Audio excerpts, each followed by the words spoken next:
జీవశాస్త్రం అనే పేరును పెట్టినది అరిస్టాటిల్.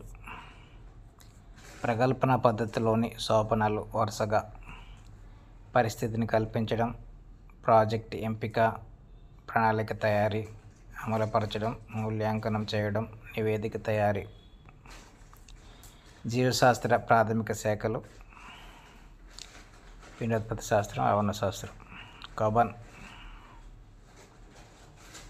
1C చూడడం ద్వారా 83%,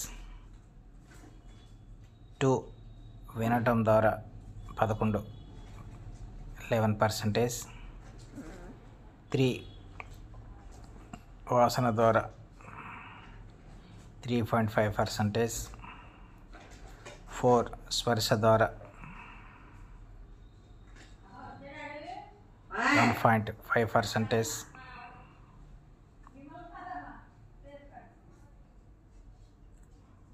మానసిక చలనాత్మక రంగానికి సంబంధించిన సోపానాల సరైన అనుక్రమం: అనుకరణ, హస్తలాఘవం, సునిశ్చితత్వం, సమన్వయం, సహజీకరణం. ఉద్దేశ లక్ష్యాలు గొలుసు రూపంలో ఉంటాయని వివరించినది Richard Whitefield.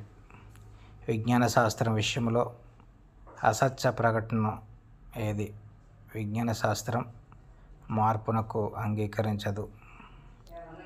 On the motion of heart and blood గ్రంథ రచయిత విలియం హార్వే. పుస్తకాల బరువును, విద్యార్థికి ఇంటి పని భారం తగ్గించాలని, పరిసర విజ్ఞాన అభ్యాసం స్థాయిలను పెంపొందించాలని సూచించిన వారు యాస్పాల్. సత్యం, శివం, సుందరం అనే ఆదర్శాలను సాధించేందుకు మార్గం ఏర్పరిచే విలువ సౌందర్య విలువ. నిర్మాణాత్మక ఉపగమనంలోని రోజర్ బేబీ రూపొందించిన 5 నమూనాల సోపానాల వరుసగా engage, explore, explain, elaborate, evaluation.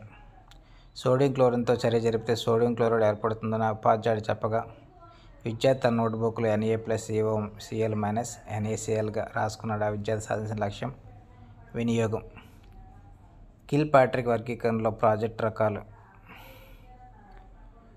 ఇక్కడ 2 ఉత్పాదక ప్రాజెక్టులు, వినియోగ ప్రాజెక్టులు, శిక్షణ ప్రాజెక్టులు, సమస్యాత్మక ప్రాజెక్టులు.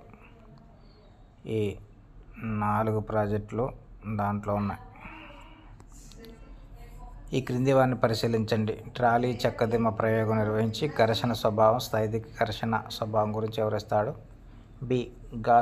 గాజు గ్లాసులో నీటిని చెంచాతో తిప్పి ప్రయోగం చేసి ఘర్షణ వలన కలిగే ఫలితాల నివేదిక రాయటం. ఈ అభ్యాసం సూచికలు క్రింది వారిలో ఏ విద్యా ప్రమాణంకు సంబంధించినవి? ప్రయోగాలు, క్షేత్ర పర్యటనలు. విజ్ఞాన శాస్త్ర బోధనలో గమ్యం, ఉద్దేశం, లక్ష్యం ఎలా అర్పించాయి? గమ్యం నుంచి ఉద్దేశం, ఉద్దేశం నుంచి లక్ష్యం. ఈ క్రింది వాటిలో శాస్త్రీయ వైఖరికి సంబంధించిన లక్షణం కానిది? విమర్శనాత్మక ఆలోచన. ఈ క్రింది వాటిలో అభ్యాసోపగమనాలు, వ్యూహాలకు సంబంధించిన సరైన వాటిని గుర్తించండి. ఏ. విద్యార్థుల అభ్యాసన ప్రక్రియలో నిమగ్నం అయ్యేలా చేస్తాయి. బోధన అభ్యాసన ప్రక్రియను ఎలా మొదలు పెట్టాలో నిర్ణయించుకోవడానికి సహాయపడతాయి. బోధన అభ్యాసన సామగ్రిని ఎంపిక చేసుకోవడానికి తోడ్పడతాయి. సరైన సమాధానం గుర్తించండి. ఏ, బి మరియు సి సరైనవి.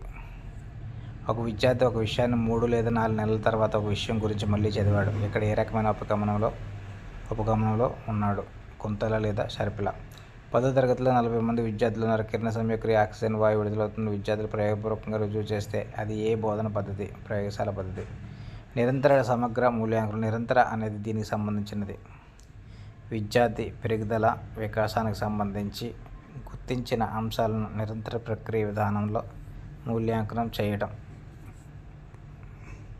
ప్రత్యామ్నాయ బోధనా ఉపకరణాల వలన విద్యార్థుల్లో అభివృద్ధి చెందు సామర్థ్యము.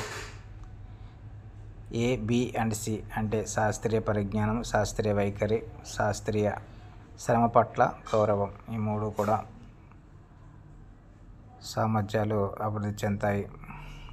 ఎన్పిఈ 1986 అనుసరించిన దేశమంతా మౌలికంగా పాఠ్య ప్రణాళిక ఎలా ఉండాలి? 80% స్థానిక లక్ష్యాలు, 20% జాతీయ లక్ష్యాలు. ఈ క్రింది వానిలో సరికానిది ఏది? ఈ క్రింది వానిలో సరికానిది పైవన్నీ కూడా సరివైనవే. ఈ కింద 4వది మాత్రం తప్పు. మొత్తం 500 మార్కులకు పాఠ్య గ్రంథాన్ని మూల్యాంకనం చేస్తారని తప్పు. 1000 మార్కులకి పాఠ్య గ్రంథాన్ని మూల్యాంకనం చేస్తారన్నది రైట్.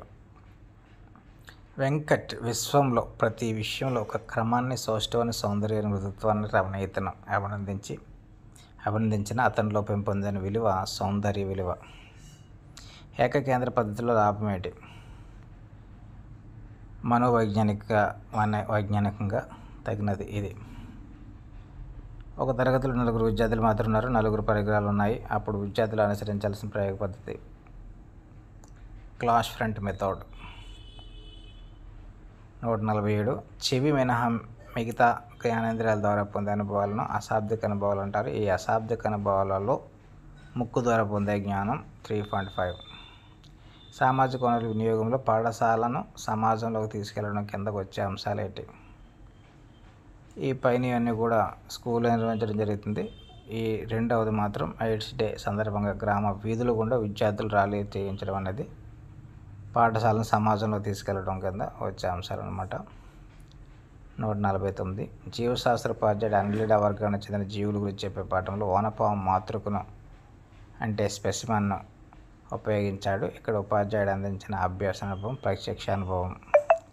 బీఈడీ కోర్సు పూర్తి చేసిన విద్యార్థి అనంతరం ఉపాధ్యాయుడికి ఉద్యోగం దొరికింది. తద్వారా విద్యార్థి సాధించిన విలువ వృత్తిపరమైన విలువ. సైన్స్లో రెండో విద్యా ప్రమాణం ప్రశ్నించడం, ప్రకల్పన చేయడం. ఉపాధ్యాయుడు ఆత్మవిమర్శన చేసుకుని ప్రగతిని సాధించుటకు తోడ్పడేవి మూల్యాంకనం. పిల్లలు సహజంగా పెరిగే మొక్కలు లాంటి వారు. వారి ఆలనా పాలన చూసే తోటమాల ఉపాధ్యాయులు. వారి ప్రేమాభిమానం, వాత్సల్యం, ప్రోత్సాహం వల్ల పిల్లలు అభివృద్ధి చెందుతారు అనేది స్వామి వివేకానంద. ఆన్సర్. ఈ బోధనా పద్ధతిలో ఉపాధ్యాయుడు తక్కువ సమయంలో గరిష్ట విషయాన్ని ఎక్కువ మంది విద్యార్థులు బోధిస్తాడు అనేది కింద ఉపన్యాస పద్ధతి. విజ్ఞాన గ్రంథాలయాల ఏర్పాట్లపై కొన్ని సిఫార్సులు చేసింది ఆల్ ఇండియా సైన్స్ కమిషన్. ఎల్లప్పుడూ తగినంత ముందుగా నీవు బోధించు.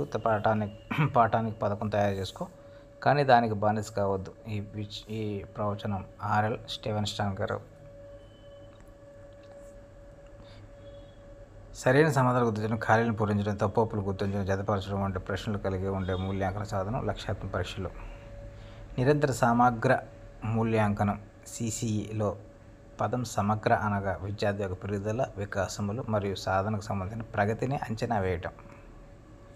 మూల్యాంకన విధానంలో చివరి సోపానం మూల్యాంకన ఫలితాలను ఉపయోగించి బోధన అభ్యాసన ప్రక్రియను మెరుగుపరచుకోవడం. సంగ్రహణ మూల్యాంకనంలో సౌందర్యాత్మక స్పృహ, నిజ జీవిత వినియోగం అనే విద్యా ప్రమాణానికి ఇచ్చిన భారత్వం 15%.